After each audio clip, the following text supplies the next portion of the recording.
revelado um segredo que parecia impossível. A mulher que deveria dormir ao lado do Senhor naquela noite não era quem todos imaginavam. 1887, em uma fazenda de café no Vale do Paraíba, o ar quente trazia o cheiro do brão recém-torrado que se misturava ao perfume pesado das flores do corredor. As velas lançavam sombras oscilantes sobre o cetim, e um vestido branco pendia como uma promessa de poder e perigo. Rosa tinha 22 anos, mãos calejadas, voz contida e a pele marcada por anos de trabalho sob sol e açoite. Ela carregava nas palmas a memória das correntes, e na cabeça um segredo que ninguém da casa esperava ouvir. Um sussurro entre as cozinheiras falou de documentos escondidos, de cartas que poderiam desmontar reputações. E aquela noite prometia virar-se de cabeça para baixo. E se a noiva daquela festa fosse, por algumas horas, outra mulher? E se a festa se tornasse palco de uma denúncia que viraria a cidade inteira do avesso? Naquela noite, Rosa atravessou a antecâmara sentindo o peso do olhar dos convidados e o leve tremor de uma decisão irreversível. Se esta história te prende, inscreva-se e ative o sininho para não perder o desdobrar dos fatos. A infância de Rosa começava antes da memória dela mesma, e era feita de pouco mais que barro e pão duro. Nasceu em uma senzala improvisada atrás da senzala principal, onde o vento trazia sempre o mesmo cheiro de fumaça e o mesmo barulho de botas no terreiro. Aprendeu cedo a distinguir o passo dos patrões do passo dos escravos, a reconhecer pelo som quem chegava com notícias ruins. A mãe, Maria, ensinou a ela a costurar, a esconder bilhetes nas bainhas e a falar baixo quando o perigo passava. Na voz da mãe, Rosa guardou instruções de resistência feita de pequenas negociações e furtos de alimento para quem estava mais fraco. Cresceu vendo Manuel, o irmão, ser vendido aos 10 anos e sentiu uma perda que nunca se fechou. Essas perdas moldaram sua determinação como quem molda barro, com pressa e cuidado. Na juventude, Rosa ganhou reputação como excelente costureira. Costurava com dedos ágeis, sonhando tecidos que nunca vestiria, tocando rendas com um carinho que parecia prometer outra vida. Aprendeu a ler por entre bilhetes que passavam de mão em mão, decifrando letras e notícias do mundo livre que chegavam de longe. Foi nesse tempo que conheceu Caio, um jovem livre que vinha à fazenda negociar e que trouxe ideias de aliança e partilha. Ele falava de liberdade como se fosse uma fruta madura pronta para ser colhida, e Rosa sentiu no peito uma esperança que queimava como fogo. Ainda assim, a realidade era dura. A casa grande impunha regras. A sinhá Beatriz mantinha ordem com um olhar severo e com o empresado do poder sobre todos. Rosa aprendeu a sorrir sem confiança e a planejar sem ruído, acumulando pequenas resistências até que algo maior precisasse ser tentado. Essa vida de costura, segredos e olhares furtivos a preparou para a noite em que tudo mudou. O dia a dia na fazenda era marcado por trabalho, vigilância e pequenos códigos de solidariedade. Rosa acordava antes do amanhecer e sentia no rosto o frio úmido da madrugada. Cheirava a café que não era seu e tocava o fio que ia virar vestido. O som das galinhas, o ranger das carroças, o relato distante do rio eram parte de uma paisagem que parecia eternamente imóvel. Na cozinha, Dona Inês, a cozinheira-chefe, produzia aromas de farinha e gordura que tentavam disfarçar a dureza das refeições. Tiago, o capataz, passava com botas que deixavam marcas no chão e seus olhos avaliavam como se cada gesto fosse propriedade alheia. Entre as paredes do casarão falava-se em segredos, que Beatriz tinha documentos que a protegiam, que um bilhete perdido poderia mudar tudo. Um dia, enquanto costurava as mangas do vestido nupcial, Rosa ouviu Clara, uma das lavadeiras, sussurrar: "Você viu a carta no baú da sala?" Aquelas palavras caíram como chuva sobre terreno seco. Rita, outra cozinheira, murmurou que o documento tinha nomes e provas de abusos. A semente da revolta se alojou na cabeça de Rosa como uma semente que não volta atrás. A preparação para a festa foi uma sequência de tarefas cujo detalhe parecia banal até o momento em que tudo mudou. No quarto de costuras, o cetim brilhava ao toque, as linhas cintilavam como pequenos caminhos, e o vestido balançava a cada sopro de vela. Rosa tocava o tecido e sentia a maciez sobre as unhas, o perfume de cola e alvejante que impregnava a sala, o ruído cadenciado das tesouras. Havia diálogo, tensão e decisões tomadas em voz baixa. Cena de diálogo. Com 10 trocas, a primeira cena principal começa aqui. Rosa: "O que vocês querem que eu faça?" Dona Inês: "O que você já sabe, menina, é mais do que muitos aqui imaginam." Rosa: "Mas tomar o lugar dela só por uma noite não é brincar com fogo?" Caio. Fogo às vezes ilumina verdades que queimariam a vista de todos. Clara. E se disserem que foi engano? Tiago. Ninguém pode enganar o Senhor por muito tempo. Rosa. Não vamos enganar, vamos revelar. Manuel. Como pretende fazer isso sem provar que o que diz é verdade? Rosa. Vou falar, mostrar o que encontro e contar o que vi nas cartas. Beatriz. Rosa. Você não entende seu lugar. Rosa. Eu sempre entendi meu lugar, senhora. Caio. Então faça a mesma voz que tem em casa soar no salão. Dona Inês. Eu costurarei a fantasia, mas a coragem vem de você. Rosa. Então eu vou. O som das tesouras, o cheiro da cola, o toque do cetim e o brilho frágil das velas acompanharam cada troca. A cena foi enriquecida por visões do sal, o gosto amargo do café tomado às pressas, o calor do corpo e o frio da noite que entrava pelas frestas, 5 sensações alinhadas como preceitos. Quando as cortinas do salão se abriram para a festa, a atmosfera mudou de eixo. O lustre derramava luz como chuva dourada. As taças tilintavam com notas agudas, e um perfume de jasmim se misturava ao de tabaco dos cavalheiros. Rosa entrou com passos medidos, sentiu o tecido deslizar contra a pele, ouviu o murmúrio das conversas e o riso contido das damas. Ela experimentou por alguns minutos o mundo como se fosse dela, os olhos admirados, o cheiro de vela e perfume, a textura do tapete sob os pés, o gosto doce do champanhe na boca, o frio na garganta quando alguém sussurrou seu nome pensando tratar-se de outra. A reação inicial foi de curiosidade e leve escárnio. Conversa com 9 trocas nesta cena principal para aprofundar a inquietação. Convidado 1. Quem é a noiva? Convidado 2. Dizem que veio de muito longe. Rosa. Boa noite, sou Rosa. Convidado 3. Rosa? Não é um nome de costume para algo assim? Beatriz sussurrou. Vem aqui. Rosa. Estou aqui, senhora. Padre Tomé. Que a cerimônia prevaleça. Joaquim, convidado influente. Olhe para esse buquê, é caro. Lúcia, amiga da família. Você fala muito bem para quem veio de tão baixo. Rosa. Falo porque já ouvi tantas coisas guardadas. Caio, por entre a multidão. É hora de falar alto.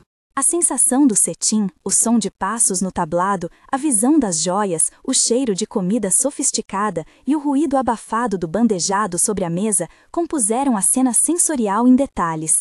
No dia seguinte à entrada, chegou o contato com um grupo que vinha atuando de forma discreta nas redondezas. Caio apresentou Rosa a uma pequena rede de aliados que incluía Tiago, Manuel, que havia fugido temporariamente, Clara, Joaquim e uma professora recém-chegada à cidade chamada Isabel. Eles conversaram em voz baixa, planejando modos de expor os papéis e de usar a própria festa como tribunal improvisado.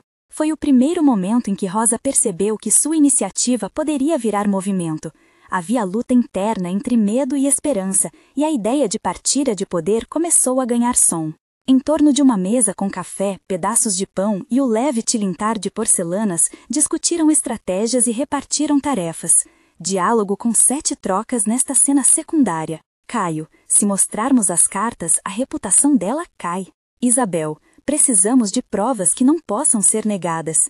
Manuel, conheço alguém que pode confirmar datas. Tiago, eu posso criar distração no terreiro. Clara, eu levo uma cópia escondida. Joaquim, eu posso arranjar um jornal para publicar.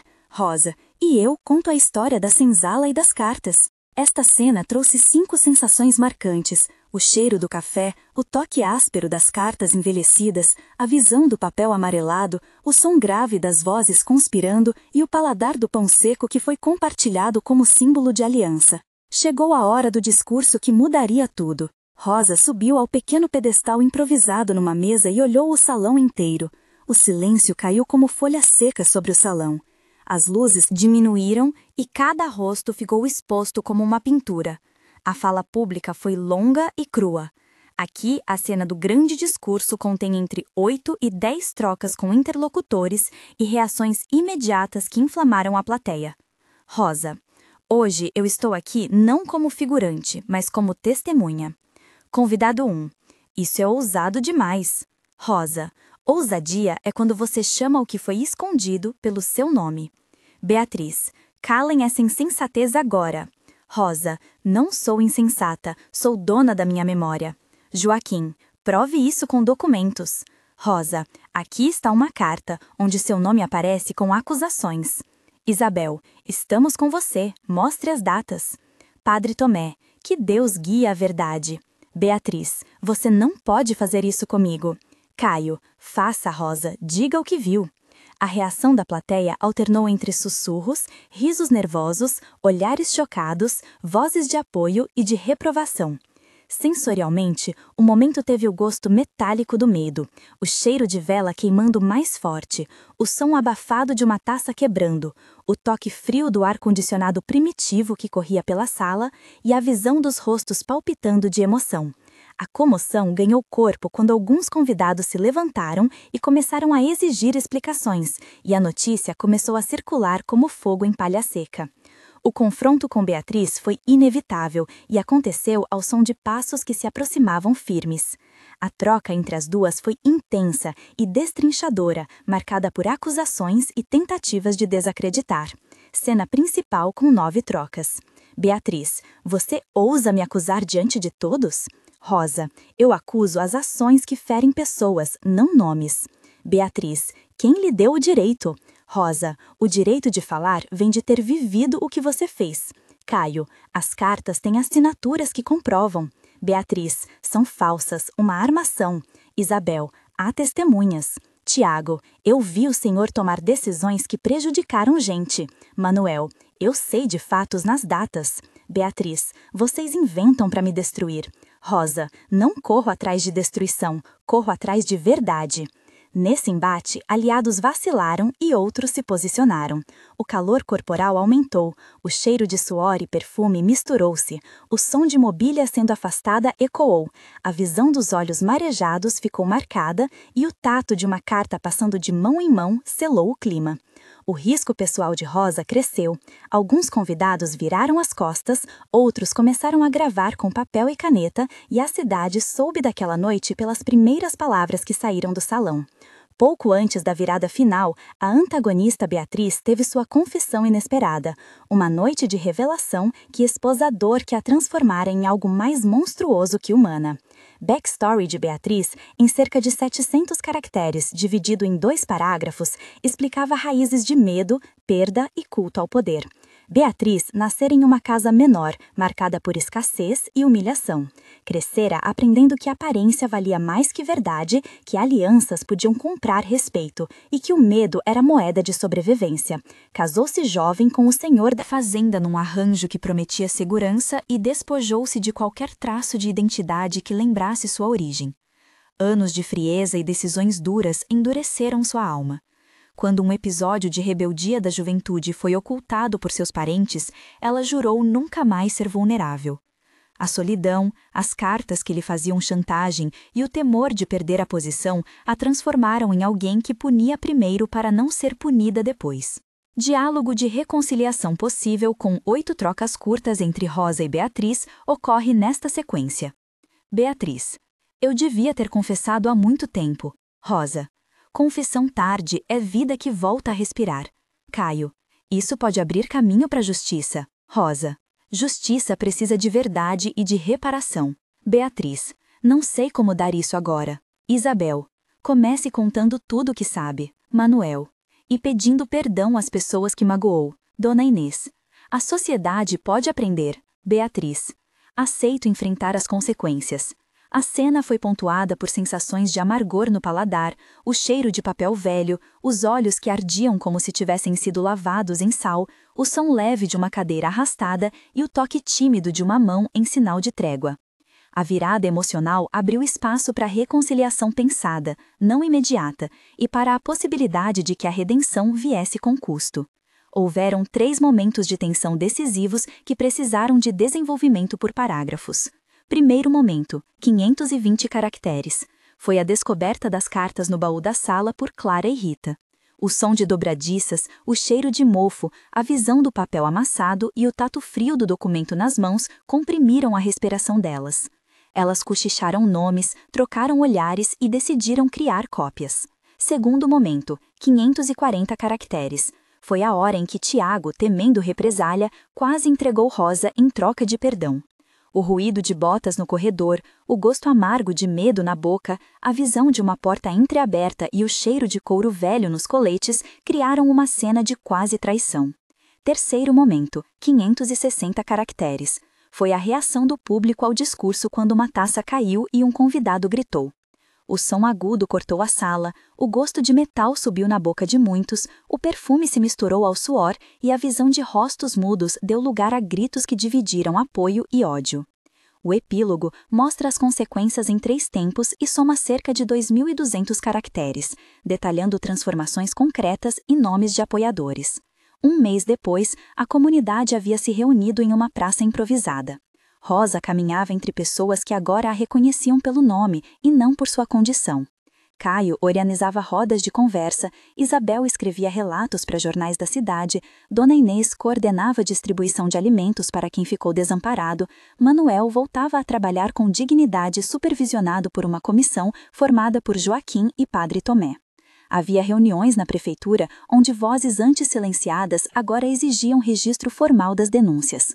A sensação de ar fresco nas manhãs, o cheiro de pão repartido entre famílias, o som de crianças correndo no terreiro e o toque firme de mãos que se apertavam compunham a rotina de reconstrução. 30% das pessoas que haviam se calado começaram a participar de encontros públicos. 3 meses depois, a pressão levou a um inquérito local. Jornalistas chegaram da cidade vizinha, documentos foram analisados e belezas de papéis selaram uma sequência de cartas públicas. O corpo de Beatriz foi convocado a depor, e ela aceitou cooperar como forma de reparação. Surgiram ações de partilha, parte da renda da fazenda foi destinada a um fundo para reparar danos, e um grupo liderado por Rosa, Caio e Isabel organizou aulas de leitura e costura para jovens da comunidade. Surgiram novos nomes envolvidos na aliança. Lúcia tornou-se professora voluntária, Joaquim doou espaço para reuniões, Tiago assumiu responsabilidades comunitárias para reconquistar confiança. O som das consultas, o aroma de tinta fresca em registros e o gosto do pão partilhado nas mesas públicas deram a sensação de que algo estava sendo erguido com mãos coletivas. 6 meses depois, a transformação ficou mais clara e institucional. A prefeitura reconheceu formalmente algumas denúncias e financiou um pequeno programa de trabalho que empregava antigos escravos e servos por um salário mínimo da região. Rosa participou de uma cerimônia onde entregou ao público parte das cartas como prova, mas também como memória coletiva. Beatriz se envolveu em programas de reparação direcionados por Isabel e Padre Tomé e participou de oficinas de confissão e reconstrução de laços. A fazenda passou por mudanças administrativas que diminuíram o poder absoluto do senhor e introduziram inspeções públicas. A imprensa local, antes cúmplice do silêncio, passou a publicar relatórios de fiscalização. O impacto humano foi visível, rostos menos marcados, vozes que antes tremiam agora falavam em assembleias, e um sentimento de esperança encontrava voz nas praças. Esses 6 meses mostraram que a liberdade é fruto de coragem coletiva e que a redenção exige gestos públicos e contínuos. Se esta história te tocou, conte para nós nos comentários se você faria o mesmo no lugar da protagonista, começando com "eu faria" ou "eu não faria", e explique por quê. Seus comentários ajudam a entender como diferentes pessoas reagem a escolhas que misturam risco pessoal e bem comum. Se quiser mais narrativas que expõem verdades escondidas e celebram a coragem de quem resiste, inscreva-se no canal e ative as notificações. Aqui construímos uma comunidade que não vira o rosto diante da injustiça e que dá voz a quem sempre foi silenciado. Naquela festa não foi só um vestido que mudou de dono, foi uma história inteira que encontrou voz, e a liberdade que nasceu naquela noite é apenas o começo. Compartilhe esta história para que outras vozes também encontrem eco.